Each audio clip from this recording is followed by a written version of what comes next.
Assalamualaikum warahmatullahi wabarakatuh, selamat datang di Fokus Channel. Tempat berkumpulnya orang-orang sukses. Kali ini saya akan membagikan sebuah kisah tentang Nabi Musa. Agar kalian bisa terus mengikuti kisah menarik lainnya, jangan lupa klik tombol subscribe dan share ke teman kalian. Nabi Musa adalah salah satu tokoh terpenting dalam agama Islam. Perjalanan hidupnya, yang penuh dengan ujian dan kesulitan, sangat menginspirasi dan mencerahkan. Kisah ini akan menyoroti beberapa momen paling berkesan dalam hidupnya dan apa yang bisa kita pelajari darinya. Nabi Musa dilahirkan di Mesir kuno pada zaman di mana para Fir'aun memerintahkan pembunuhan pada semua bayi laki-laki baru lahir, untuk menghindari pemberontakan.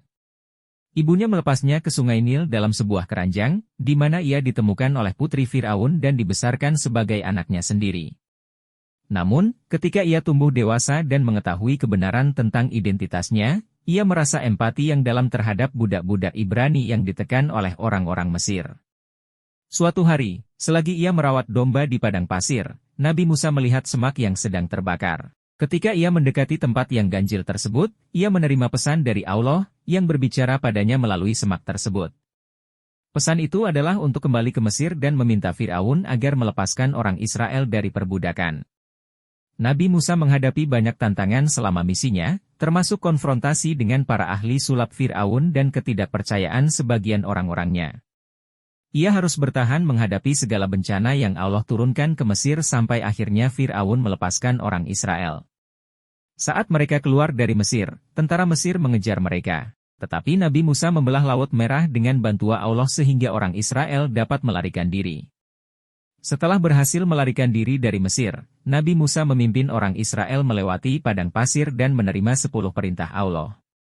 Ia menghabiskan 40 hari dan 40 malam di Gunung Sinai, di mana Allah memberinya hukum-hukum yang akan memandu hidup orang Israel.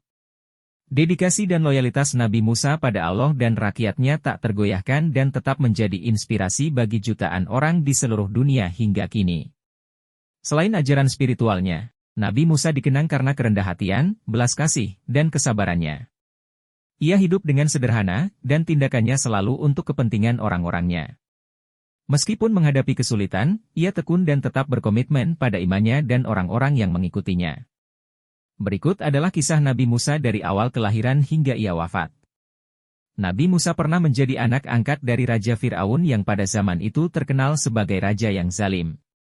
Bagaimana cerita seru dari kisah Nabi yang satu ini? Mari simak rangkuman kisah Nabi Musa yang dimulai dari awal kelahirannya sampai ia wafat berikut ini. Peristiwa kelahiran Nabi Musa. Cerita kelahiran Nabi Musa berasal dari Imam Al-Sudi yang juga diceritakan kembali oleh Abu Malik dan Abu Syalih serta dari Ibnu Mas'ud yang mendapatkan ceritanya dari kalangan sahabat.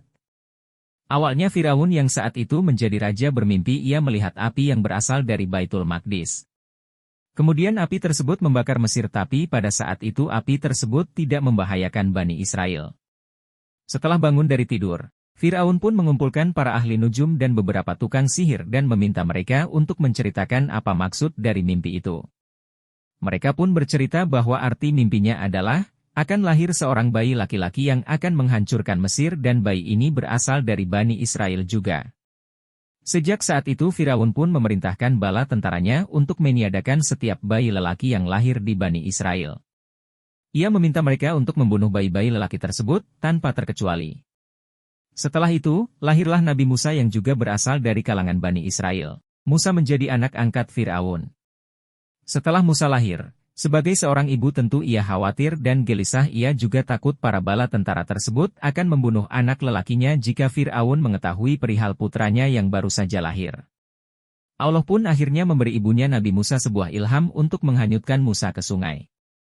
Tapi Allah berjanji akan memberikan kembali Musa pada ibunya suatu hari nanti. Muara sungai tempat Musa dihanyutkan ternyata sampai di istana Raja Fir'aun. Setelah itu Musa pun ditemukan oleh istri Fir'aun. Istri Fir'aun itu bernama Asyah binti Muzahim bin Ubaid bin Al-Rayyan bin Al-Walid. Setelah menemukan bayi laki-laki itu, akhirnya Asyah pun mengasuhnya dengan memberi musai dari perempuan yang juga sedang menyusui saat itu. Namun, muncul keanehan saat Musa akan diberi ASI oleh para ibu yang sedang menyusui. Musa tidak mau menyusu pada mereka sehingga ibu kandungnya pun menawarkan diri untuk menyusuinya. Akhirnya Musa mau menyusu pada ibunya dan hal itu menjadi bukti bahwa Allah telah mengembalikan Musa kembali pada ibu kandungnya. Musa lari ke Madian dan bertemu dengan Nabi Syuaib. Cerita kisah Nabi Musa yang berikutnya adalah mengenai pelarian Musa ke wilayah Madian, kemudian di sana ia bertemu dengan Nabi Syuaib. Sejak kelahirannya, Musa menjadi anak angkat dari Fir'aun dengan Asyah selama beberapa tahun hingga ia beranjak remaja. Pada suatu ketika Musa mendapati dua orang yang sedang berkelahi saat ia berjalan-jalan di kota. Orang pertama berasal dari pasukan Fir'aun dan orang kedua berasal dari Bani Israel. Setelah itu, ia pun membantu orang yang berasal dari Bani Israel dan memukul orang dari pasukan Fir'aun sampai orang itu meninggal di tempat.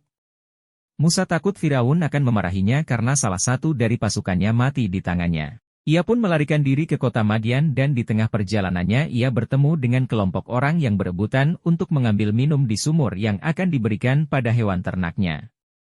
Musa pun membantu mereka untuk memberi minum pada hewan-hewan ternaknya. Setelah itu, ia pun mengantarkan mereka pulang ke rumah, dan ternyata mereka adalah putri dari Nabi Syuaib. Musa pun menceritakan pelariannya pada Nabi Syuaib dan salah satu Nabi Allah tersebut meminta Musa untuk membantu menggembalakan hewan ternak yang ia punya. Musa pun menerima permintaan tersebut. Pada saat itu, Nabi Syuaib berkata pada Musa bahwa jika ia berhasil menggembala ternak selama 8 tahun lamanya maka Musa diberi pilihan untuk menikahi salah satu putrinya. Tapi jika Musa berhasil menggembala sampai 10 tahun lamanya, ia diizinkan untuk memilih salah satu putrinya untuk dijadikan istri atau bahkan keduanya. Seiring dengan berjalannya waktu, kisah Nabi Musa singkat berikutnya berlanjut ke waktu menggembala ternak Nabi Syuaib sampai 10 tahun lamanya. Musa pun tiba-tiba ingat dengan kekejaman Fir'aun dan bala tentaranya yang terus-menerus menindas Bani Israel. Musa pun menyampaikan keinginan pada Nabi Syuaib untuk kembali ke tempat asalnya, dengan tujuan menyelamatkan kaumnya dari penindasan yang dilakukan oleh Fir'aun. Nabi Syuaib pun memberi izin sehingga Musa kembali ke kota asalnya yaitu Mesir. Musa menerima wahyu pertamanya di Bukit Tur Sina. Saat itu Musa sudah menikah dengan anak dari Nabi Syuaib yang bernama Syafura, mereka berdua pun menuju ke negara Mesir. Ketika mereka tiba di sebuah bukit saat malam tiba, ia melihat sebuah cahaya dan Musa mendekati asal sinar tersebut. Setibanya di sana terdengar sebuah suara yang menuju ke arah Musa. Wahyu yang ia terima saat itu kurang lebih begini, Musa, kamu sedang berada di sebuah lembah suci, lepaskan terompah yang kamu kenakan dan kamu menjadi rasul utusanku. Aku adalah Allah maka jalankan perintahku karena tiada Tuhan selain aku, dirikanlah solat dan menyembah hanya padaku. Nabi Harun pun dimintai tolong oleh Nabi Musa untuk menemaninya berdakwah, setelah ia menerima wahyunya. Ia berencana akan meminta Nabi Harun berdakwah pada Fir'aun, tetapi ia mengalami kecacatan yang disebabkan oleh memakan bara api diminta oleh Fir'aun saat ia kecil. Hal ini membuat cara bicaranya tidak mudah dipahami sebagaimana manusia biasanya. Dakwah Nabi Musa kepada Fir'aun. Nabi Musa akhirnya melanjutkan perjalanannya menuju Mesir setelah menerima wahyu. Setelah sampai di sana menemui ibu kandung dan juga Nabi Harun, lalu mengajak Nabi Harun untuk berdakwah.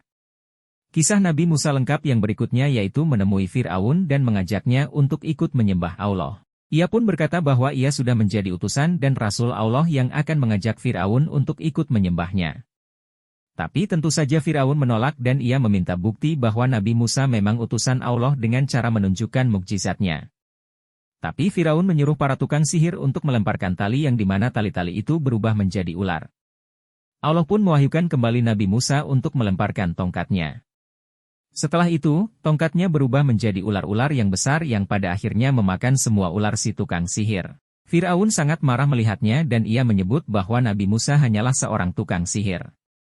Ia pun meminta mukjizat yang lainnya, Nabi Musa pun memasukkan tangannya ke dalam saku lalu mengeluarkannya lagi. Saat dikeluarkan, dari tangannya itu muncul cahaya yang sangat menyilaukan bagi Fir'aun dan pasukannya. Hingga Fir'aun meminta Nabi Musa untuk memasukkan lagi tangannya ke dalam saku.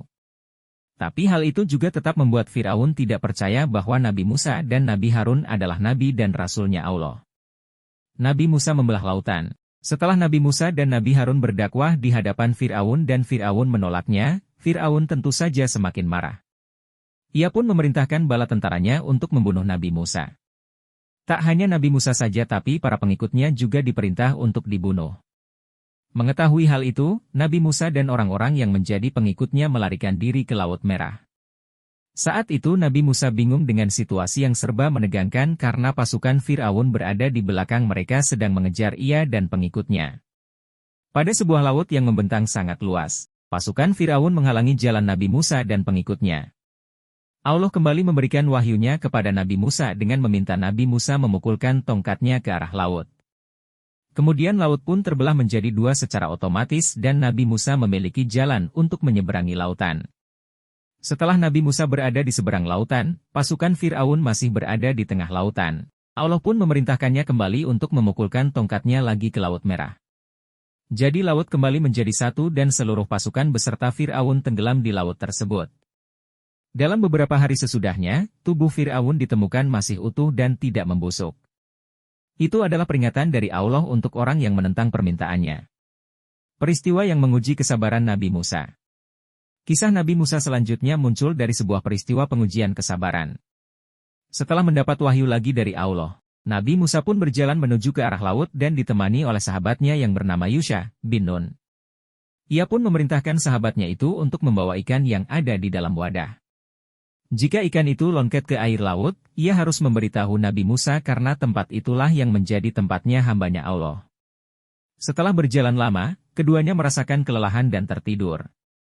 Saat bangun Yusha bin Nun melihat ikannya longket ke dalam air tapi ia lupa memberitahu Nabi Musa. Sehari semalam berikutnya ia baru memberitahu Nabi Musa mengenai ikan tersebut.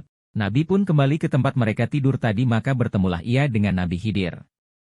Nabi Musa pun menyampaikan keinginannya untuk belajar dengan Nabi Khidir. Nabi Musa, Nabi Khidir, dan Yusha pun berjalan menuju laut dan menaiki perahu. Tapi perahu tiba-tiba diberi lubang oleh Nabi Khidir yang mengundang tanya dari Nabi Musa. Tapi Nabi Khidir hanya menjelaskan bahwa Nabi Musa tak akan bisa sabar jika bersama Nabi Khidir. Mereka berjalan lagi lalu bertemu dengan anak kecil yang secara spontan dibunuh oleh Nabi Khidir. Akhirnya Nabi Musa pun bertanya lagi mengapa ia sampai membunuhnya. Nabi Khidir pun kembali menjawab mengenai kesabaran Nabi Musa. Setelah itu, Nabi Khidir pun memberi peringatan pada Nabi Musa. Bahwa Nabi Musa tak boleh bertanya apapun lagi mengenai apa yang dilakukan oleh Nabi Khidir di perjalanan mereka yang selanjutnya.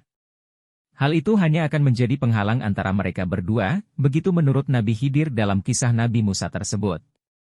Mereka tiba di sebuah desa dan menyampaikan keinginannya untuk bertamu lalu meminta makan di sana. Tapi ternyata penduduk desa menolak kedatangan mereka bertiga. Tiba-tiba mereka melihat ada suatu rumah yang akan roboh sehingga Nabi Khidir pun kembali mendirikan rumah tersebut. Sayangnya, Nabi Musa kembali bertanya pada Nabi Khidir mengenai alasannya mengapa mendirikan rumah yang roboh.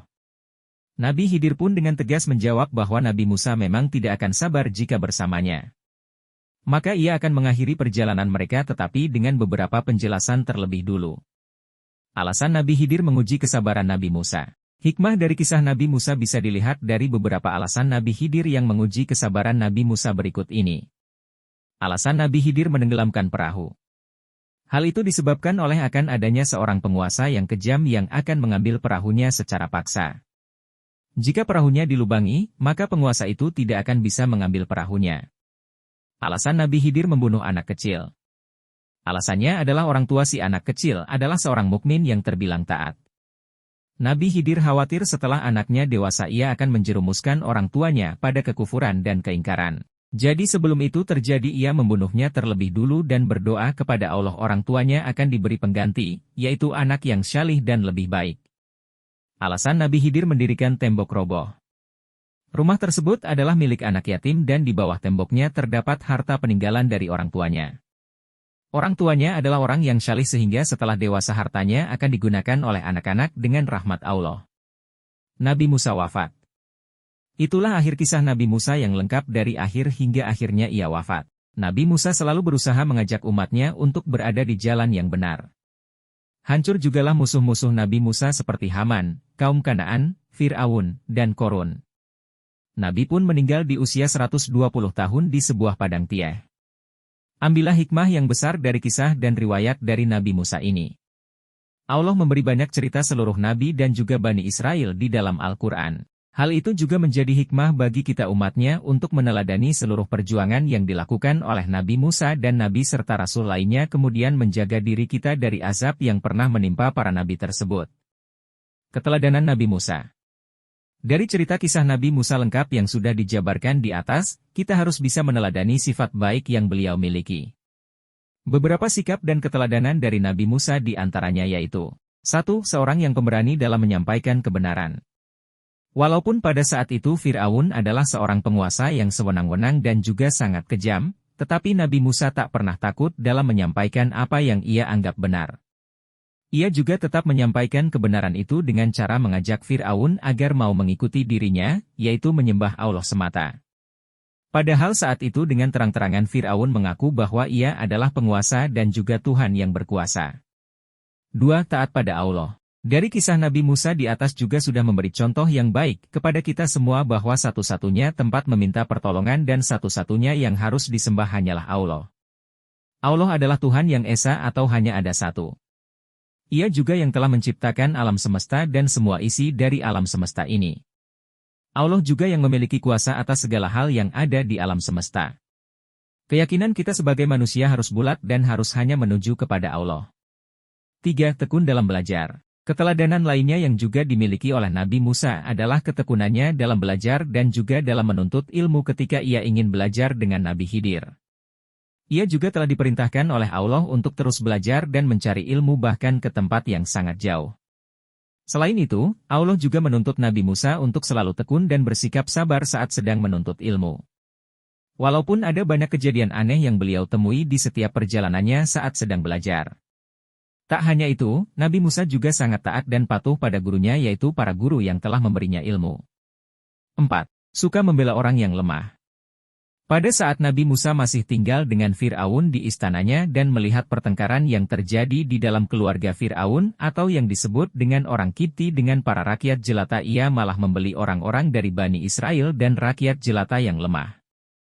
Secara tidak sengaja, Nabi Musa juga membunuh orang Kipti dan ia melarikan diri dari kerajaan. Tapi ia menerima segala risikonya dan tidak kecewa karena ia merasa ia telah membela rakyat jelata yang dianggapnya lemah. Ia juga tetap yakin apa yang dilakukannya saat itu adalah sesuatu yang benar. 5. Sabar ketika sedang berdakwah. Allah dengan sengaja mengutus Nabi Musa agar Nabi mengajak para penguasa untuk melakukan sesuatu yang baik agar orang-orang kaya memiliki harta yang dianggap baik. Para politisi menjadi orang yang juga baik. Tapi orang-orang itu malah menuduh Nabi Musa bahwa ia hanyalah seorang tukang sihir sekaligus pembohong. Padahal Nabi Musa datang pada mereka dengan niat baik sambil membawa ayat-ayat dari Allah. Mukjizat Nabi Musa. Mukjizat yang dimiliki oleh Nabi Musa tidak terlepas dari bagian kisah Nabi Musa dan Fir'aun yang sudah kita kenal baik selama ini.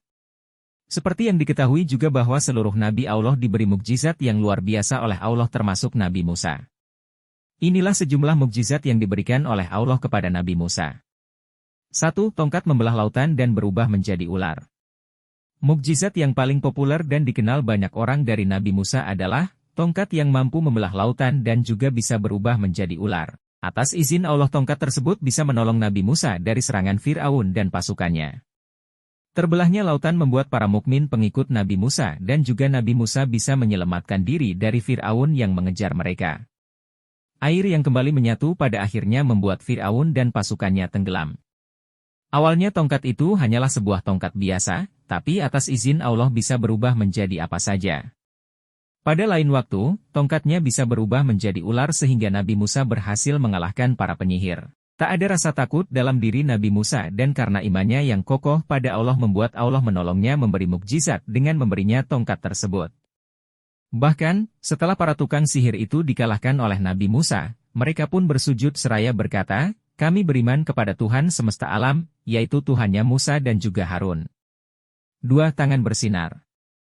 Selain tongkat, Nabi Musa juga memiliki mukjizat lainnya yang juga bisa dilihat di kisah Nabi Musa beserta mukjizatnya yaitu mengenai tangannya yang bisa bersinar sangat terang, setelah ia memasukkannya ke dalam saku. 3. Topan. Pada suatu masa di zaman Nabi Musa pernah terjadi musim kemarau atau kekeringan yang sangat panjang.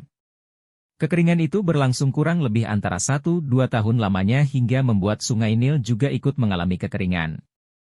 Keringnya Sungai Nil membuat pasokan air minum habis dan segala cara pun dilakukan. Dimulai dengan memberi tumbal hingga memberi perintah pada prajurit untuk memilih daerah lain dalam tempat pengambilan air. Hal itu pun dilakukan oleh Firaun dan juga para pengikutnya, tapi sayangnya tetap gagal. Kondisi kemarau panjang yang tidak kunjung reda membuat salah satu penasihat Firaun memberi ide supaya mereka meminta pertolongan pada Tuhannya Musa. Akhirnya Nabi Musa datang ke istana dan para pengikut Firaun pun berjanji pada Nabi Musa, jika hujan benar-benar turun mereka akan menjadi pengikut Musa dan akan beriman kepada Allah.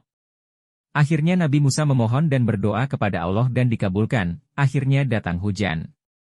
Tapi para pengikut Firaun tidak menepati janjinya setelah hujan turun, akhirnya Allah pun menurunkan topan dan badai yang membuat wilayah tersebut menjadi banjir. 4. Belalang.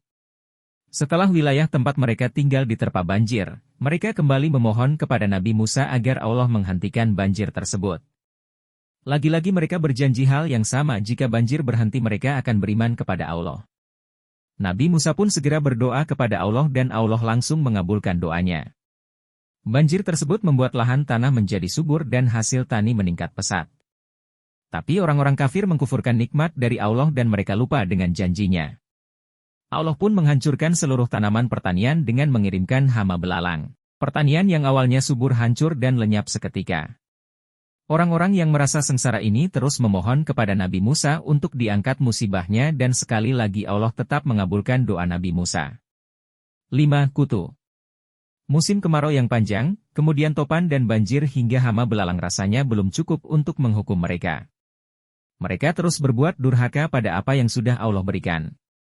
Allah pun menurunkan hama kutu yang memakan semua persediaan makanan di rumah mereka. Untuk kesekian kalinya, Allah masih mengabulkan doanya untuk menghentikan kutu-kutu tersebut setelah mereka memohon kepada Nabi Musa. 6. Katak. Selain itu, Allah pernah memberi hukuman pada orang-orang kafir dengan cara menurunkan ribuan katak ke lahan mereka. Katak pun memenuhi gudang penyimpanan makanan, rumah, hingga teko air tempat minum. Kekuasaan Allah terlihat pada kisah Nabi Musa lengkap di atas. Sekian dulu kisah tentang Nabi Musa ini, semoga bermanfaat dan bisa menambah wawasan, mudah-mudahan kita selalu mendapat lindungan dari Allah serta selalu mendapat kesuksesan.